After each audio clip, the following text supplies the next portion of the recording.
જય દશામાં.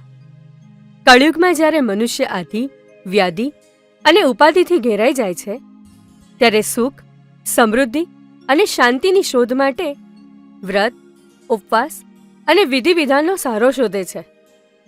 દશામાનું વ્રત આ જ પ્રકારે તમામ પાપોમાંથી મુક્ત કરી સુખ, સમૃદ્ધિ અને શાંતિના માર્ગે દોરે છે.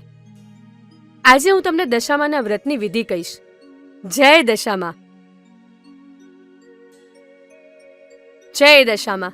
જય દશામાં. દશામાનું વ્રત કરવાથી ઘરમાં સુખ, સમૃદ્ધિ અને શાંતિ મળે છે અને જો દશા ખરાબ ચાલતી હોય તો એમાં સુધારો થાય છે. આ વ્રત અષાઢ વદ અમાસ એટલે કે દિવાસાના દિવસથી શરૂ કરાય. આ વ્રત કરનારે સવારે નાહી ધોઈને વાર્તા સાંભળવી અને 10 દિવસ નકોડા ઉપવાસ કરવા. માટીની સાંઢણી બનાવી તેનું પૂજન કરવું અને 10મા દિવસે આ સાંઢણીને જળમાં પધરાવવી. વ્રત પૂરું થયે વ્રતનું ઉજવણું કરવું. 1 રૂપાની સાંઢણી બનાવી તેને સુપાત્ર બ્રાહ્મણને દાનમાં આપવી.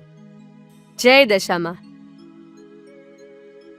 હવે હું તમને દશામાના વ્રતની વાર્તા કહી સંભળાવું. અષાઢ મહિનો આવ્યો, દિવાસાનો દિવસ આવ્યો.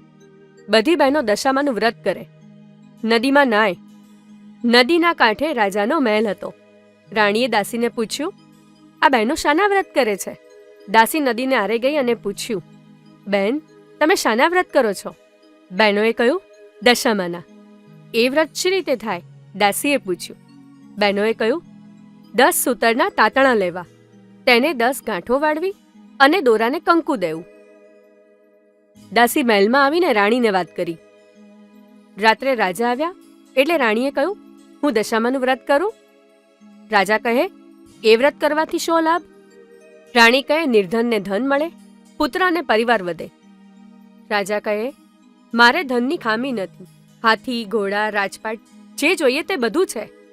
રાજાના અહંકારના વચનોથી રાણી રીસાયા અને ખાધા પીધા વિના જ સૂઈ ગયા. રાત્રે દશામાં આવ્યા અને રાજ્યમાં બધે ફરી વળ્યા. સવારનો પહોર થયો. રાજ્યમાં અંધાધૂંધી થવા માંડી. ભંડારમાં પૈસોય ના મળે.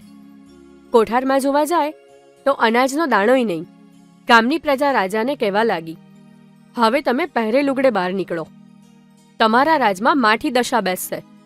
રાજા રાણી ત્યાંથી ચાલી નીકળ્યા અને ગામને પાદરે ફૂલવાડીમાં બેઠા.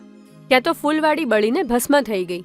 રાણી કહે છે, આપણી દશા કઠણ છે, આપણે અહીં રહેવામાં સાર નથી. આમ કહી રાજા રાણી ત્યાંથી આગળ ચાલ્યા. રસ્તામાં કુંવરને ભૂખ લાગી. એટલામાં રાણીની બેનપણીનું ગામ આવ્યું. રાણી કહે, બેન, બટકું રોટલો આપીશ? જા જા ભિખારણ, મારા રાજ્યમાં બટકું રોટલો લેવા આવી છે? શરમ નથી આવતી? તેવું બેનપણીએ કહ્યું. તેઓ ત્યાંથી આગળ ચાલ્યા. કુંવરને તરસ લાગી. રાણી બંને રાજકુમારોને લઈને વાવમાં પાણી પીવડાવવા જાય છે. ત્યાં તો બંને રાજકુમારોને દશામાએ વાવમાં ખેંચી લીધા. રાણી રોતી અને કલ્પાંત કરતી રાજા પાસે આવી અને કહ્યું, મારા બંને દીકરા વાવમાં પડી ગયા છે. રાજાએ કહ્યું, કલ્પાંત શું કામ કરો છો? જેના હતા એણે લઈ લીધા. ત્યાંથી તેઓ દૂર આવ્યા. એટલામાં રાજાની બહેનનું ગામ આવ્યું. રાજા કહે, આ તો મારી બહેનનું ગામ છે, એને મળ્યા વિના કેમ જવાય? ગામમાં પખાલી સાથે કહેવડાવ્યું, તમારા ભાઈ ભોજાઈ મળવા આવ્યા છે. બેન કહે છે કે મારા ભાઈ ભોજાઈ મળવા આમ ન આવે. બેનને વિચાર કર્યો કે ભાઈની કઠણ દશા હોય તો આવ્યા પણ હોય, નહીં તો ઘોડા, ગાડી, રથ, પાલખી વિના આવે નહીં. બેને સુખડી બનાવી અને સાવ સોનાનું સાંકળું લીધું અને માટલીમાં ઘાલીને મોકલાવ્યું. પરંતુ જ્યારે રાજાએ માટલી ખોલી ત્યારે સુખડી કોલસો થઈ ગઈ અને સાંકળું સાફ થઈ ગયો. રાજાએ વિચાર્યું કે માં જણી બેન મને મારી નાખવા રાજી ના હોય, પણ આ તો બધા દશાના ખેલ છે. એટલે માટલીને ભોંયમાં ભંડારી એ લોકો આગળ ચાલ્યા. આગળ મોટી નદી આવી. તેમાં ચીબડાના વાડા હતા. રાણીએ ખેડૂતને કહ્યું, અમને બહુ ભૂખ લાગી છે, એક ચીબડું ખાવા આપો તો સારું. ખેડૂતે એક ચીબડું આપ્યું. સૂર્યનારાયણ અસ્ત થયા પછી ખાવું નહીં એવું નિયમ હતું. એટલે ચીબડું રથમાં મૂકી તેઓ સૂઈ ગયા. ત્યાં તો અજાણ્યા સૈનિકો આવ્યા. પાસેના બીજા ગામના કુંવર રીસાઈને મોસાળ નાસી ગયો હતો. તેથી એ રાજાએ સૈનિકોને શોધ કરવા માટે અહીં મોકલ્યા હતા. રથમાં જે ચીબડું હતું તે અચાનક કુંવરનું માથું થઈ ગયું. સૈનિકો શોધતા શોધતા રથ સુધી આવ્યા. અને રથમાં કુંવરનું માથું જોયું. તેથી સૈનિકોએ તેઓ બંનેને માર મારીને પોતાના રાજા પાસે ખેંચી ગયા. પેલા રાજાએ એમને જેલમાં નાખ્યા અને રાણીને જુદી ઓરડી આપી. એટલું દુઃખ પડતામાં તો 12 મહિના પૂરા થયા. અષાઢ મહિનો આવ્યો, દિવાસાનો દિવસ આવ્યો. રાણીએ વિચાર્યું કે રાજાએ દશામાનું અપમાન કર્યું છે, એટલે તો આવું નહીં થયું હોય. લાવ, હું દશામાનું વ્રત કરું. તેણે 10 દિવસ નકોડા ઉપવાસ કર્યા. 10 દિવસ પૂરા થયા. 10 મુઠ્ઠી ઘઉં લીધા, માટીની સાંઢણી બનાવી. એવી રીતે તેણે વ્રત પૂરું કર્યું. પોતાના પતિને જમાડ્યા. જમાડીને ઓરડીમાં આવી. રાત્રે સાંઢણીને ઘરમાં રાખી સવારે 4 વાગે જળમાં પધરાવી. જળમાં પધરાવતાની સાથે ગામના રાજાને સ્વપ્ન આવ્યું. વિના વાકે તે રાજાને જેલમાં પૂર્યો છે. તેને તું સવારે છોડી મૂકજે. તારો કુંવર રિસાઈને મોસાળ ગયો છે, તે સવારમાં પાછો આવશે. આ વાત સાચી નહીં માને તો જેવી એની દશા થઈ છે તેવી તારી થશે. સવારના પોરમાં રાજકુંવર આવ્યો. રાજાએ પેલા કુંવરનું માથું જોયું. એ લીલું તાજું ચીબડું હતું. સ્વપ્ન સાચું પડ્યું એટલે તેણે પેલા રાજાને જેલમાંથી છોડી મૂકવાનો હુકમ કર્યો. સારા વસ્ત્રો પહેરાવી તેણે રાજા રાણીને રજા આપી અને કહ્યું, તમે મારા ગુનામાં નથી, પણ તમારા ઉપર કોઈ દેવીનો કોપ ઉતર્યો હોય એમ લાગે છે.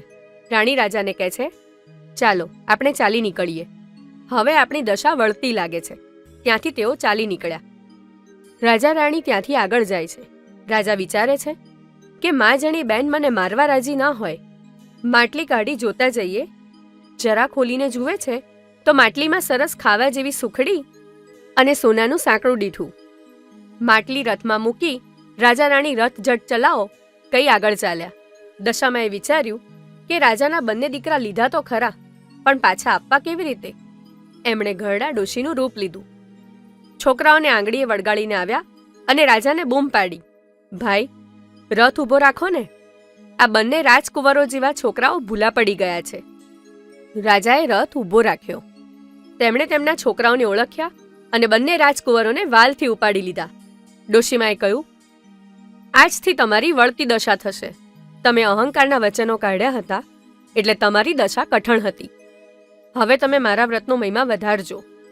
એટલું કહી દશામાં અદૃશ્ય થઈ ગયા. રાજા રાણી અને કુંવરો ત્યાંથી ચાલી નીકળ્યા. જે બેનપણીએ પહેલા જાકારો દીધો હતો તે અત્યારે ઓરડા બહાર ઊભી હતી. એ રાણીને ઓળખી અને ભેટી પડી અને કહ્યું, અરે બેન, બહુ દિવસે આવ્યા. આજે તો તમને નહીં જવા દઉં. રાણી કે, મારી દશા કઠણ હતી ત્યારે તમે મને કટકો રોટલોય ન આપ્યો, તેથી હવે અમે નહીં રહીએ. એટલું કહી રાજા રાણી ત્યાંથી ચાલી નીકળ્યા અને પોતાને ગામ આવ્યા. ગામમાં સમાચાર પહોંચ્યા કે રાજા રાણી દુઃખ વેઠીને પાછા આવે છે.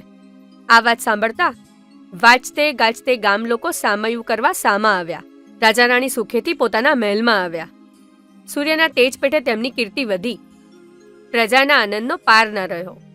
રાણીએ 5 વર્ષ પૂરા થયા એટલે કૃપાની સાંઢળી બનાવી વ્રત ઉજવ્યું. દશામાએ જેવી રાજા રાણીની દશા વાળી એવી સૌ નિવાળજો.